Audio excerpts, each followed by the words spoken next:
Another CEO Wisdom podcast today with Joshua B. Lee. He is founder and CEO, Gabe, Chief Engagement Officer. Good job, Josh, on that one. At Standout Authority, we're going to have an open book conversation today about a whole bunch of interesting topics. Josh, can you introduce yourself and tell us a bit more about your businesses?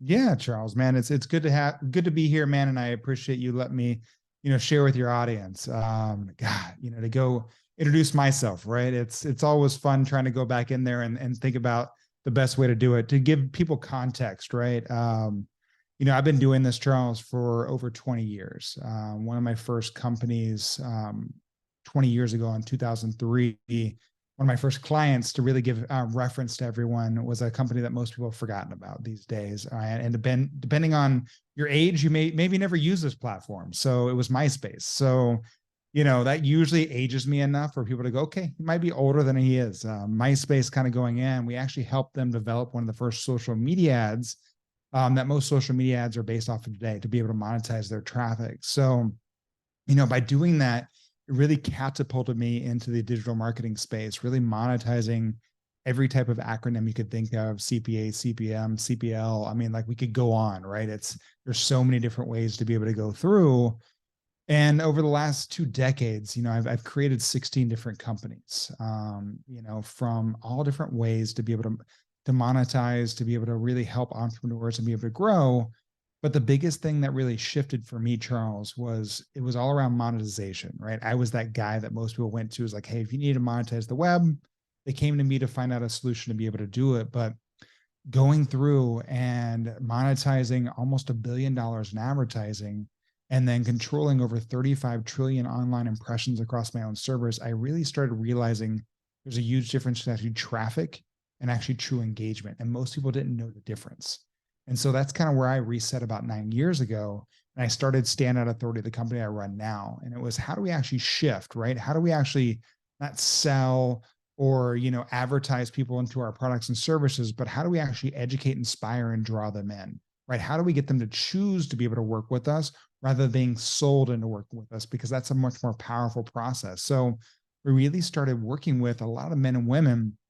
Honestly, man, I used to read their books on how to start my own companies 20 years ago.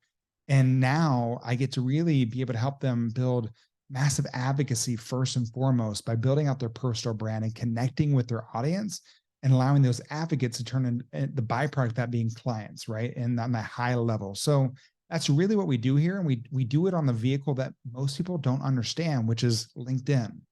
Because honestly, one of the biggest things that I noticed too was everyone goes, oh, well, LinkedIn, that's a place to get a job, or that's only B2B, right?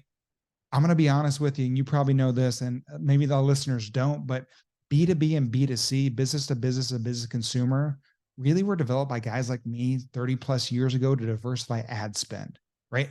Every company is run by another human being. Most marketers forget that. So really, all marketing is H to H, human to human, right? And so once we figure that out, we understand that algorithm, it's amazing what we can accomplish in this world. So that's what I do today. And it's really fun, man. And so however you want to get into it, man, I'm an open book. We can talk about many different ways on LinkedIn, the human algorithm, hell, even where AI is going with LinkedIn, because Microsoft is the owner of LinkedIn. And I'm telling you, if you're sleeping on LinkedIn right now, people are going to be missing out, because how they're leveraging OpenAI and their $13 billion investment is crazy. And everyone needs to be able to get on that now, sooner than later. Super bullish on LinkedIn, even pre OpenAI investment. Yeah, they're probably going to do amazing stuff with it. I'm Gen Z, or like forgot Gen. Yeah, I think I'm Gen Z. Yeah. And to me, LinkedIn was this stuff used by my father. And I was like, yeah, I'm never going to get on LinkedIn. Back in the days, I used to run my Facebook and Insta agency. And Yeah. I think 2 to 3 years ago, I started taking it seriously for the sole reason that I could search up CEOs. I could dissect the nature of organizations, who does what in an org, how much employees, and so forth. And I found in the end that LinkedIn was this gold mine, not only to increase my neurons and understand how businesses work, who does what in a biz, but also from an outreach perspective. So hyper bullish on LinkedIn. But I want Oh, to that. start with communities though. Like it's kind of a large team, but a couple of things caught my attention, your profile. So Monsterpreneur and Maverick 1000, which Maverick 1000 is somewhat under my radar as well. Tell us about how you've been using communities to grow your network and grow as a human. Yeah, no, I mean, that's that whole thing, man. Charles, to be honest, I wish I had some of these communities that I have access to now when I first was starting my companies. And I think a lot of entrepreneurs don't take advantage of that. We surround ourselves with people that we've known, right? Being able to go through that don't always push us. And I think that's the beautiful thing about communities. Because when I first started my companies, honestly, a lot of my first employees were some of my best friends that I grew up with, right? And they were really comfortable being able to work for me, right? Not being pushing me to be able to go farther, faster, because there's different mindsets. Really what shifted a lot for me, one of the biggest communities, like you mentioned, was Maverick 1000. It's run by a good friend of mine, Yannick Silver. And, I remember the first time I got invited out to one of their events, and I thought I was alone in this world, right? Because I was an entrepreneur that was making money. And a lot of times as entrepreneurs, if you're making money, people are okay with you being able to spend your money. They just don't want to hear about it, right? They think that you're bragging or being able to go in if you're being very successful. And you start seeing the difference between, employees versus entrepreneurs, right? There's a difference in how we look at the world and kind of go through. And so, like with Maverick 1000, the first meeting I got with them was actually a pretty unique experience, right? I went out to Richard Branson's island, Necker Island, and I actually spent a week out there with Richard Branson and Maverick 1000. And, being able to spend time with someone like Richard Branson is amazing, first and foremost, but also being able to surround myself with a group of entrepreneurs that were okay and happy to be able to celebrate others that are doing well, but also doing well for this world, right? Adding value to it, not just trying to monetize it. And for me, that was a big shift. It opened up and it gave me an aha of other people that were like me that really wanted to be able to change this world. And again, talking like Richard Branson, right? Like, talk about a man that really has made a drastic change and shift on this planet. And when you meet him, you don't see this billionaire that's going in there, right? You're talking about a man that's like opens his heart. I mean, like, Charles is funny. Some of my first pictures with him, I spent many different times over the years on his island, but my first pictures are we were having a little celebration. It was like a superhero event, and it's me, and I'm in like Superman fundies, right, hanging out next to Richard Branson, dancing on a table, right? And people were like, "Dude, what are you doing?" I'm like, "Hey, just it's one of those pieces." But that's community, right? It brings you in, and this is why I love a lot of the communities I'm in. From there, from Maverick 1000, I spent a lot of times. I grew my own community, which was Monsterpreneur, of entrepreneurs here in Austin, right? That were Austin, Texas, I should say. That really it was like not just about being able to build business or make money, but how do we actually do amazing adventures together to build that bond as human beings, right? To build that connection. Like if I jump out of an airplane with someone, believe me, I've got a more of a commonality and a bond with that person to be able to grow a relationship, right? And I think that's the biggest thing that most people miss out on today on social media, on all these different aspects. It's how do we actually go through and pitch 1,000 people in hopes to be able to get that one sale when all in essence, all we're doing is pissing off 999 people, right? If they forget about that conversation that builds relationships, and relationships open up opportunities. And this is why I love communities. I actually just got back from an event last week with a community I'm a part of now, which was a past client as well, which is Genius Network, Joe Polish. And I mean, let me tell you, you're talking about an elevated group of individuals that are really creating massive change on this planet. And not only is it there to be able to help push me, but also be able to go, hey, when I have issues, I can be able to talk with other entrepreneurs and people that have commonalities with me to be able to then expand that. So that's really, when we talk about those two communities and what I'm doing, communities are so, so important. And they allow other entrepreneurs and other people in this world, once you find that right group, that right community, so many of us feel alone in this world. And that's the biggest thing I want everyone to understand. We're not. There's so many of us. We just have to open our eyes and open our opportunity to be able to start those conversations and build those relationships. Love it. You've built an impressive business with your wife. How does one keep the relationship intact and go win, win, win, win all over the place with while making money? in this? Because I've seen lots of entrepreneurs, and myself included, struggle to do that. Is it better to keep it separate? Is it better to try to make it work from a business perspective? Any recommendations on that? Charles, man, I mean, great question. And I'm going to be 100% transparent, right? This is not my first relationship. I was in a marriage for almost 10 years prior to this one. And to be honest, like outside looking in, it was quote unquote my most successful years, right? And what we look at when everyone looks at success, they look at monetary value. But outside looking in, right? Like that's what you see. But from the inside, I wasn't as successful and it didn't work as well as I had thought because I was taught a lot of the wrong things, right? I was taught as a man, as an entrepreneur, like only be able to show the best parts of you, don't show weakness, make sure you make as much money as possible, being able to go through. And then also, I need to hold everything in because I have to be able to protect my partner. I don't want to put my worries on them when, in essence, all I'm doing is hurting that relationship. And so, by doing that first relationship, honestly, when I look back, when it was coming towards the end, like, and Charles, to be 100% transparent, like towards the end, like I'm at my most successful, I was 40 pounds overweight, never been overweight in my life. My relationship had become monetary and I had no vision about where I was going. I just knew where I was at. It was all this work-life balance that we're taught, right? To be able to work as hard as we play as hard as we work, and be able to go in. And it came to a point where I remember my office door shutting, and I would spend time at my home office just staring at the wall, contemplating if I should be on this planet or not. And I mean, I was really blessed that a good friend of mine gave me permission to be able to take back my life. And so that first relationship didn't work well because I had lack of communication, right? There was a lot of things that were lacking and even how I was looking at the world. And it was my perception of other people's perception of me that was driving me crazy. And that's what really hurts a lot of people. I actually wrote a whole book on how, balance is bullshit, right? How to actually live more of an integrated life, not this, because like you said, do we keep it separate? Well, I looked at it this way. It's like if I have a work life and I have a personal life, it's like having two different lives. It's like having two different personalities. You have two different personalities. Most people are locked up or are taking kind of a lot of medication because they're having a lot of issues. We have one life and we have to live it that way. And I mean, really, that's kind of how I went into this relationship with my wife now, Rachel B. Lee. I mean, honestly, man, we started, Charles. I met her. She was finishing her MBA at University of Texas here in Austin.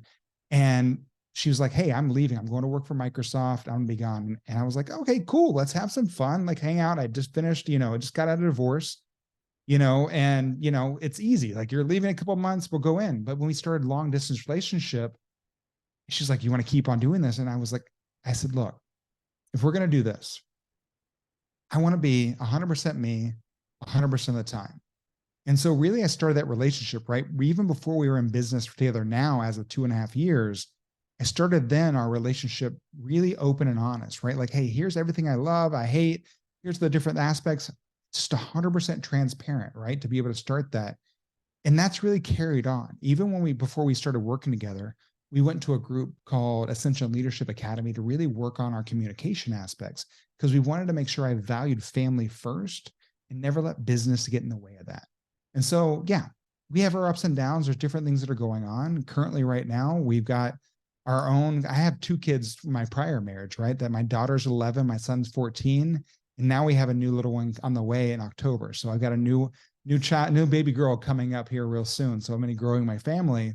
And all these things kind of come into play, right? For anyone that's looking to be able to be in business, you have to be able to be 100% you, 100% of the time on and offline, because then you're not pretending to be something else. And it truly does change not only the personal relationship you have with yourself first, that allows you to be able to have those business relationships with your partner, your spouse, whatever it might be. Very deep, looking at the wall and staring at it. I think humans, we get caught up in our own heads. I think in that case, it's like you took like a one-way door in which you couldn't come back. I think, were you like in business with your ex-wife as well?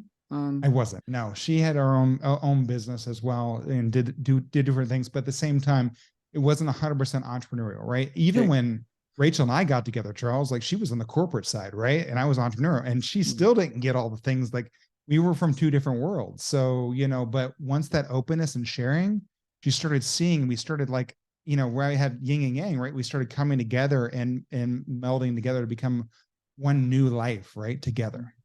Because when you were staring at that wall, for example, did you feel stuck? Because I feel that us humans, we often like think too much, overthink things, and we're like, maybe I need to take a tough decision here. Yesterday, I talked with a guy about stoicism, which is one of my Mhm. favorite philosophy, and Oh it's yeah. all about moving forward and doing what you can. I guess you took the move there, and you decided to end this, and I think these can be the hardest moves in life, right? Love, it's because your heart, it literally somewhat breaks. There's brain cells in there, and they literally break apart. These memories, and as 100%. humans, we're on this earth to love, not only in relationships. I was thinking about that. I think that love as a source of energy is very much underutilized on this planet. I think it could fuel us way more. Us men's, we tend to fuel with competition and achievement, competing against yourself or the other, and alphaism. But what if we would use love as a source of accomplishment? Spread out more love, help that young kid start a business and so forth. What do you think about that? Oh man, I 100% agree. I mean, it's just, I think it's the biggest thing we lack to appreciate. I mean, this is something that we do, and leverage on LinkedIn these days too. It's like most people in this world, we don't appreciate the little things in life that we take for granted on a regular basis, right? And once we actually stop to be able to do that, it creates pattern interrupts, and it creates gaps in those patterns, allowing us to be able to see and hear things. And I think if we lead with our heart, it really truly can change the world. And for me, I thought I was always leading with my heart, Charles, being able to go through. But in essence, it wasn't. I mean, it was those different aspects when I kind of look back now, because like for me, I truly remember, like if I sit and like really sit back into that experience, it was a trying time, right? I thought if I thought the money would be worth, because that's what we were taught, right? Money was worth more than us. A lot of us are growing up taught these things.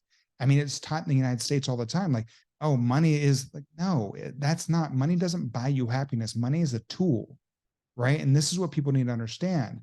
If you put a human emotion on money, it doesn't change it. It's not that, right? It's just a tool for us to be able to use. You can't put emotions on that money. It can't be good or bad. It's how it's used, and that kind of goes through. So for me, I was like, well, if I would leave them with more money, and like that's truly what helped me make the next decision possible too. Because I remember my lawyers at that time, Charles, I was running 10 different companies, ranging 6, 7, and 8 figures, and my former cared more about the money than me. And I remember my lawyers going, Josh, this is going to take up to 3 years to go through. And I said, you know what? I've got 2 kids. I value time over money. I go, close it all down, give it all to her, and let's move on. And I was able to save time over money. And at 36, to be able to save time for not only myself but for my kids, I moved back in with my parents with a little bit under $1,000 in my name and restarted my life, right? To be able to, because time is that one resource that we have to hold on to, right? And so to do that, you talk about love, Charles, right? And I think really for us to be able to have true self-love, we have to truly, I forget the saying offhand, but to know thyself is to be able to know your own darkness, right? And I mean, that's that one piece that we all have to be able to pay attention to. You have to love yourself, and the good and the bad, right?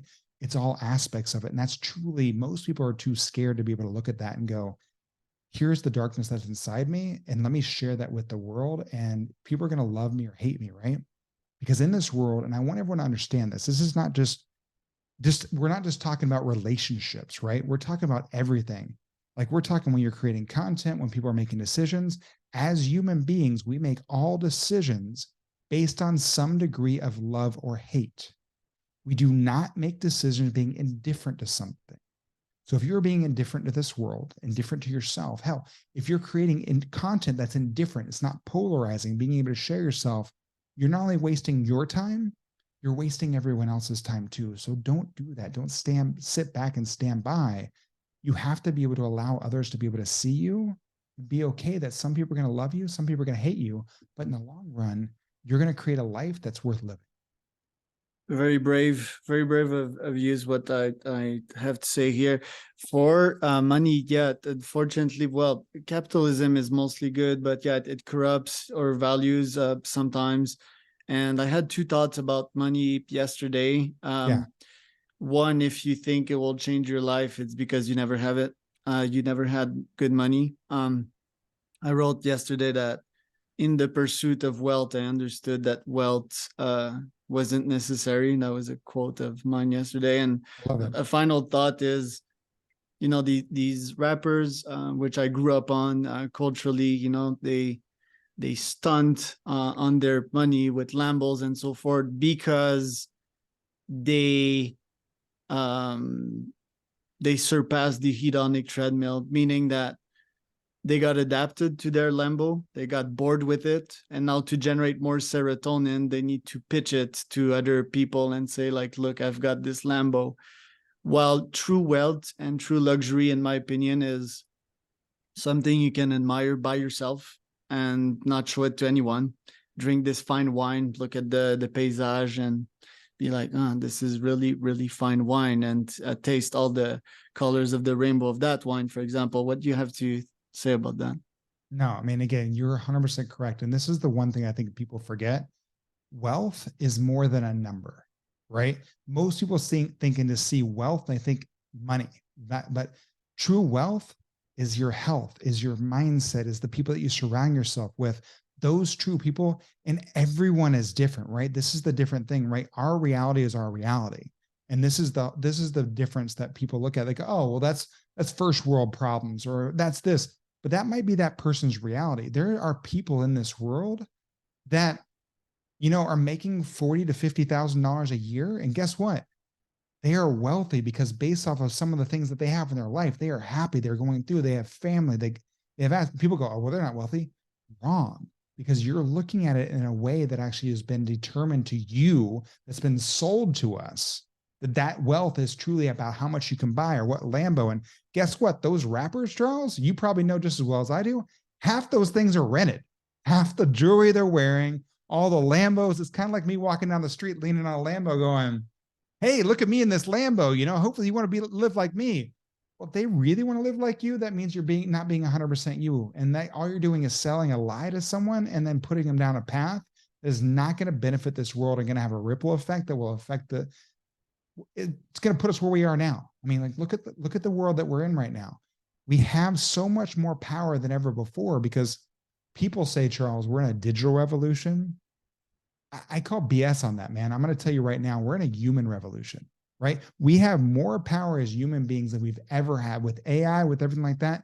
This is the time for us as human beings to be able to stand out because so many more people are going to be hiding behind the robots, behind the AI, behind all this other aspects. And the true human beings that are going to share and be able to go through and be able to really create that emotional connection, they're the ones that are going to continue to rise. And we're all going to rise together at that point too. Love it, man. We need to do a round two. Where can people find out more about you, Josh? Oh, Charles, man, I look, as we started before, I love LinkedIn. So like, please, like, look me up on LinkedIn. It's Joshua B. Lee. But at the same time, look, I want everyone to understand, I'm not trying to, as I talk to my kids, right? I'm not trying to play Pokemon on LinkedIn. I'm not trying to collect them all. I think that's the biggest problem that most people miss out on LinkedIn. They're just hitting that connect button all the time. If y'all send me a connection request, tell me why you listen to Charles, right? Because what that does is it not only, if you send me a personal message, it not only helps me build a better relationship with Charles and send him messages, but it allows me to know you, right? And why you're listening to him. And then we can build a connection and a relationship at that point too.